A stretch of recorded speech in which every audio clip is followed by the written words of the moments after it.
We're finally here. Thank you so much for joining us. It's a real privilege, Lama. We're going to cover a whole range of fun topics today. And I think before we get into reading a quote, which will set the stage, I want to tell everybody we're going to, for the first few minutes, be showing some slides, which are a narrative of Lama's incredible life. We're going to run 26 slides from her childhood all the way through current time as a matriarch of her family. And so as those start, I'd love to have you begin with telling us what the sacred feminine means to you, and how did this become such an important theme of your life's work and your heart work as well? Well, the feminine in Buddhist teachings begins with the ground of being. In Tibetan, the word is Zhi, Z-H-I, and it is pure potential. It's formless. It's the pregnant zero. So that's the primordial feminine. And then the way the feminine manifests in the Tibetan tradition is through the Dakinis, who are the embodiments of transformation. Dakini in Tibetan is Khandro, which means sky goer. And so when you find yourself in transition in your life, which I think you are right now, We might get to that. then it's often, that's when the Dakinis appear. Yes. And so the Dakinis are an interesting phenomena, and they are like guides. They're like medial. They're between the worlds.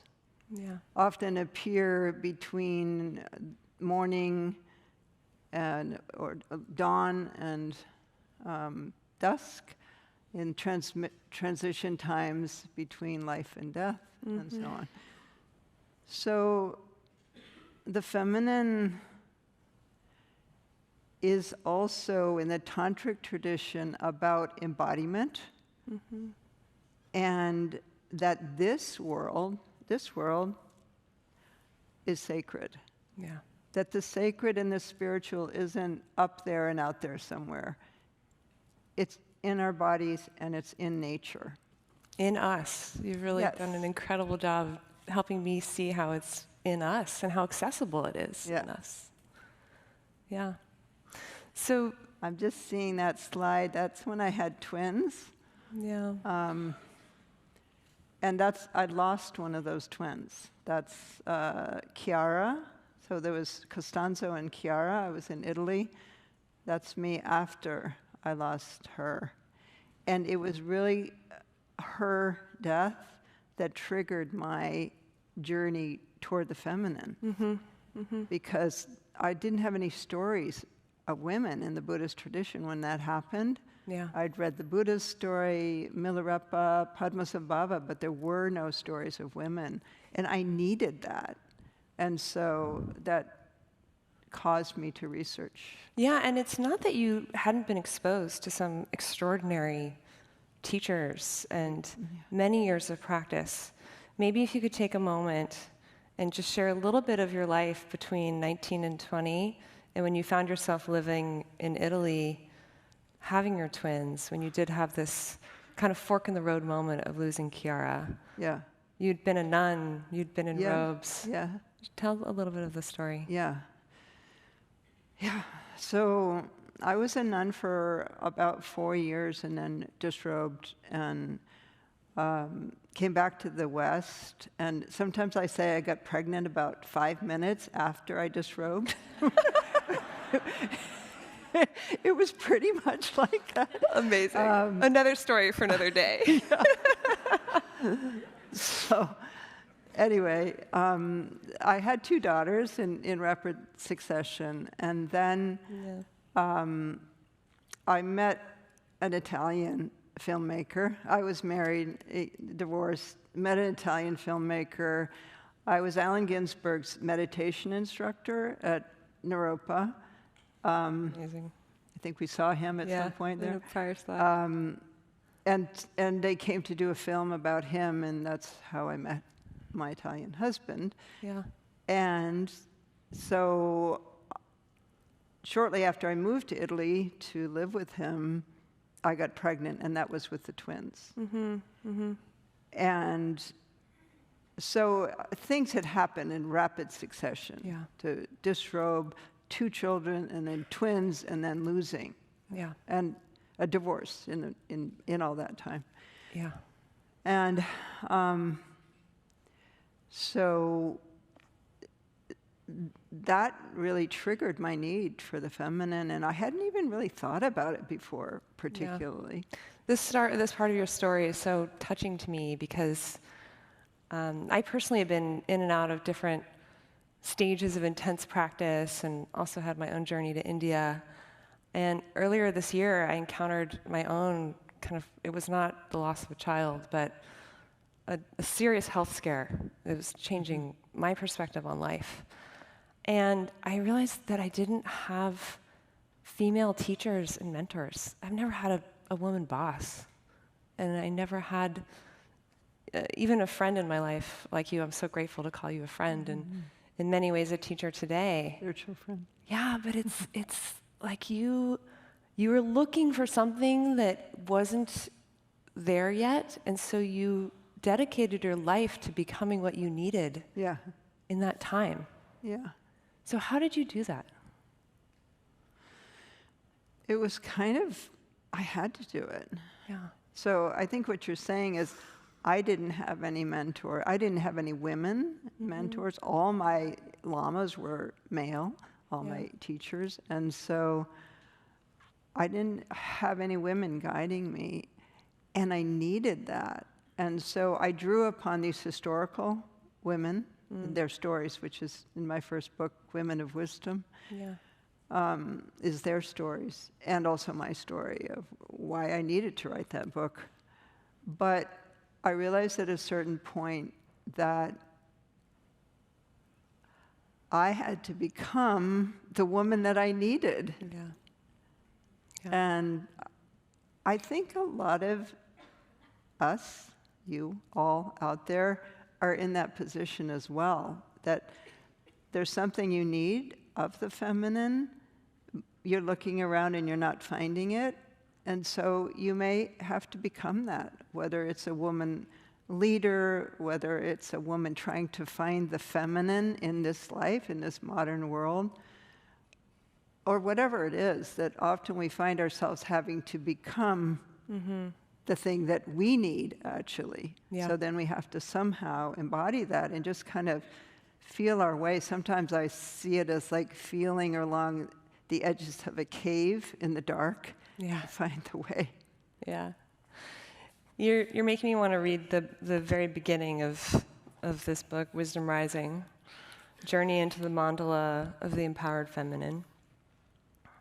And then let's talk about patriarchy a little bit, can we? Okay. If there is one thing we know from history, it is that patriarchal models of the spiritual have not been kind to women. Consciously or unconsciously, the constructs that begin with spirit as the highest and descend to matter as the lowest have traditionally relegated women and nature to the bottom of the scale. Yeah. Why did you start this book with that? What is the message you have here? It's so important. I don't think that we realize that the ecological crisis that we're in is because of patriarchy.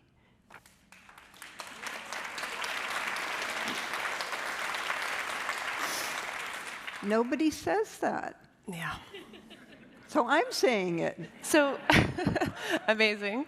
So for those who have never heard of such a thing, even though it has come up a couple times on this stage in the last 2 days, there's a connection.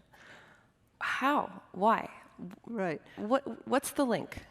Well, that quote that you just read, so if spirit, which is the divine is what we aspire to, is masculine, and the feminine and nature are the lowest thing below that, and that, the spirit and then the men in between, feel that women and nature are there to be used and abused as they please.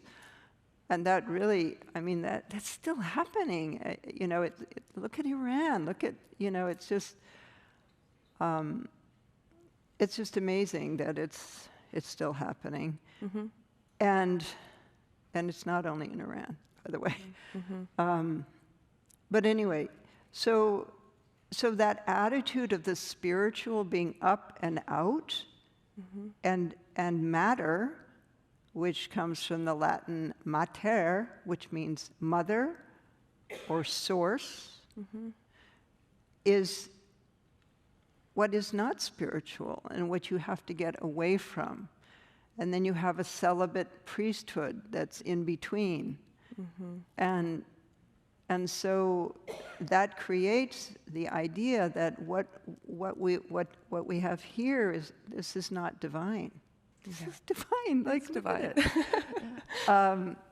And so that kind of split in our spiritual view of reality has created the situation that we're in. That we still feel that we call these resources. That nature is our resource. It's not our resource. We are a guest of her. And we call her. We call it Mother Nature. So this is a conference about the interplay of the modern world and deeper spiritual life and traditions. How do you see this for the modern woman? Is the modern woman who is kind of doing it all? I mean, Kind of like you. Kind of like me. I'm in recovery from being the modern woman, just for the record. But yes, we've had some modern women on the stage, for sure. What do you see as where healing is? How do we, in fulfilling these roles as mother and executive and founder and teacher and author and professor and first partner, how do we nurture the feminine within ourselves and kind of honor this ecological cry for balance in a practical way? Do we have time to do a little meditation? Absolutely. Okay. I'd like to not answer that myself. I'd like to take you on a journey where you each find that answer for yourselves. So let's close our eyes and imagine in front of us is an embodiment of the feminine, an embodiment of the sacred feminine, however you see her. And this is, of course, for men and women, this journey. Notice how big she is. Notice the look in her eyes. What she's wearing, if she's wearing anything. How you feel in front of her. And feel her blessing power over you.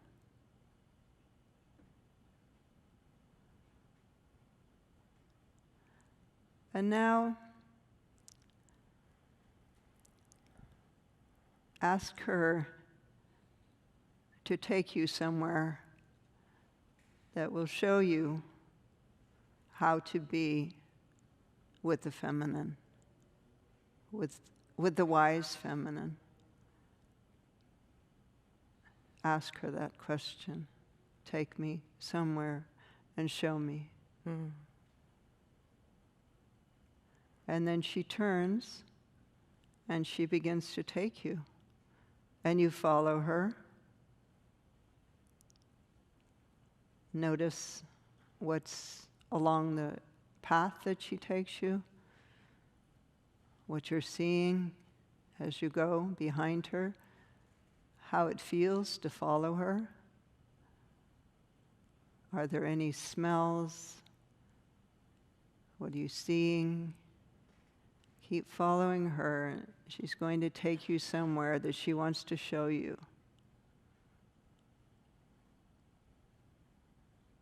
And now you're coming close to the place that she's taking you. Follow her there. And then she takes you into this place. Notice where you are. What's around you in this place? Are you in this dimension on this earth or in another dimension?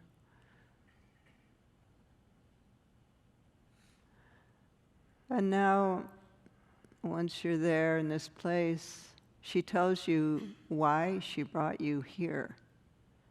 Listen to her answer.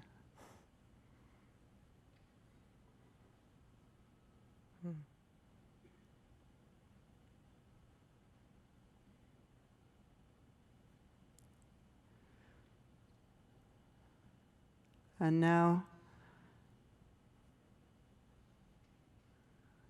she turns away from you,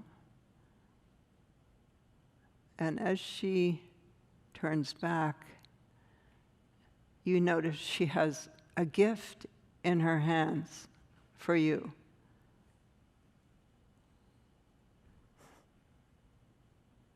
Notice what that gift is.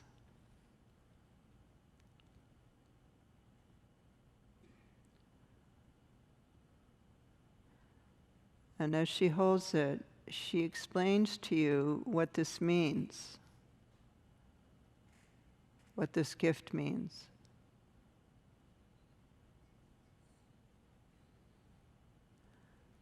And then she gives it to you. And then as she gives it to you and you take it into your hands, it dissolves into your heart. Notice how it feels in your heart, this gift, with its meaning. That meaning is now embodied in your body.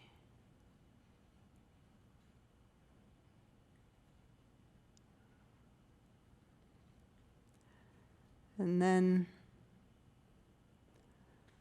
she signals it's time to go. Look around one more time in this place that she's taken you and notice something you didn't see before.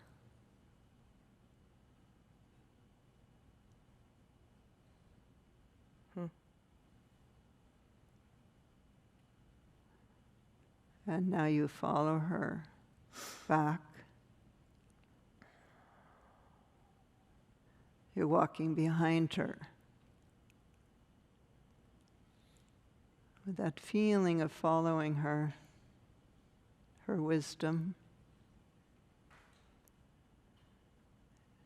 and then come back into this room, again seeing her in front of you.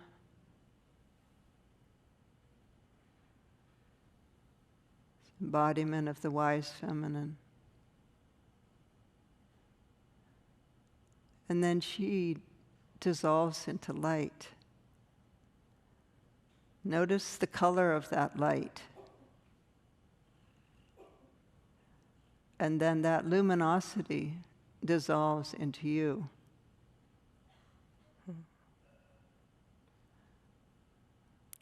Feel it go through your whole body, all the way down to your toes, up through your head, your arms, your fingers.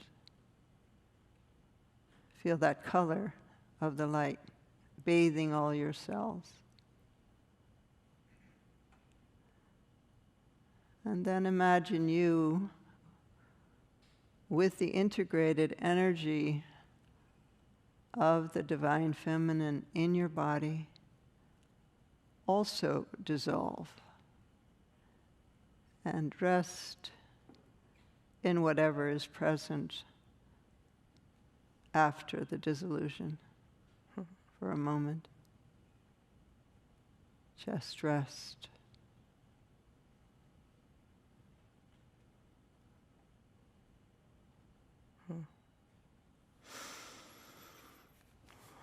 And then come back into your body, feeling her presence in your body.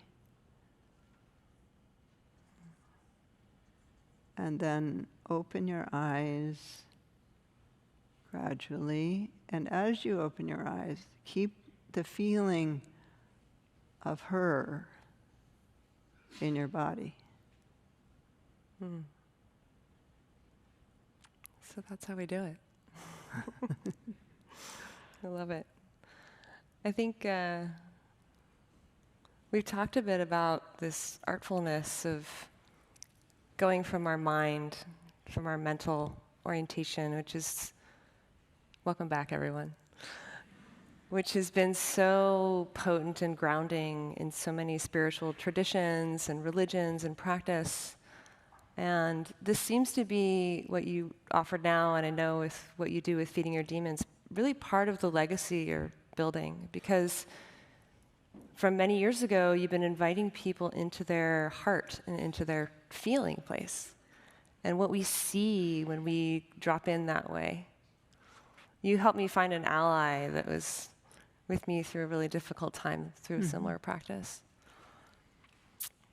If I remember correctly, you were almost kicked out of a tradition for this. Yeah. This is in some ways, as heartful and beautiful as it is, it's provocative and a little bit dangerous.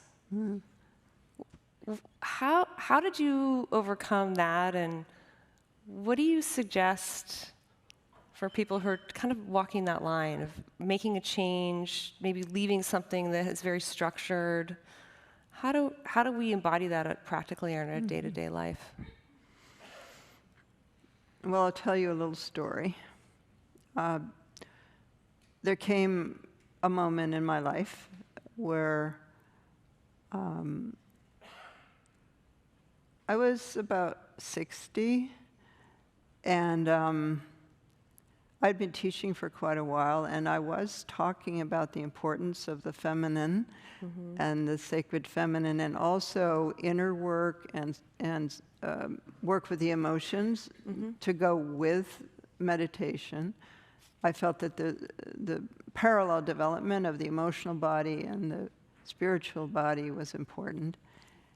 And my teacher, I got a letter from him back in the days of letters, and he basically said, "You're too feminist and you're teaching in too psychological a way, and therefore either you stop or you can't teach under me anymore, under my lineage." And in Tibetan Buddhism, lineage is everything. Yeah. And so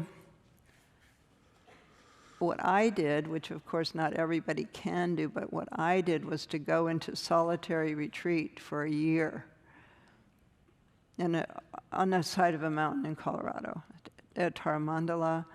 And I didn't see anyone except my husband. And for 4 months, I didn't even see him. And I sat with this question, what to do, because I had such a deep respect for the tradition. And at the same time, I had such a calling to talk about this, and I felt it was so important. And so, of course, I didn't just sit there for a year and just think about this. I was doing intensive meditation practices and so on, but that question was with me the whole time. And 9/11 happened that year. And so I was in retreat when 9/11 happened. And my husband came and told me he would never come to my cabin, but because it was such a big thing, he came and told me. And my response was, well, where are the women? Where's the feminine in the lives of these men that did this? And in the American response. Yeah. And in that moment, I recommitted to the feminine. And eventually made peace with that teacher, but I had to let it go for 14 years. And then he came to Taramandala, which was built. I thought I would lose all my support, but the opposite happened. I remember you telling me instead of having a loss, you had enormous gain. Yeah. Like money and things you needed to complete the project actually manifested. Yeah. It's beautiful. But I didn't know that would happen. Yeah. So you and I could continue this conversation for a long time. We're pretty much out of time. Are there any things that you just would like to make sure you leave with us that you didn't have an opportunity to say? Well, I think my lesson in that was what you feel deeply is important, even if it means you have to sort of stand up to those that you most respect, or leave an institution that you've put a lot of energy into, or whatever it means. You have to do that because that's your authentic path. That's your dharma. And it can be risky and it can create loss, but it's important that you follow your heart. I'm touching my heart.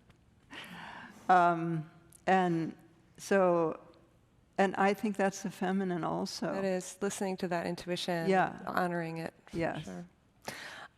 If you would like to experience a little more of Lama Tsultrim's beautiful work, she's going to be gifting us with leading a Feeding Your Demons exercise experience, better said, in the breakout room in about 15 minutes. So please, do they know where? They all should know where that is by now. I hope somebody knows. I will bring you there. So if you'd like to join for that second part, it's a very impactful and beautiful work. Thank you, everyone. Thank you so much. Lovely to be with you. Thank you.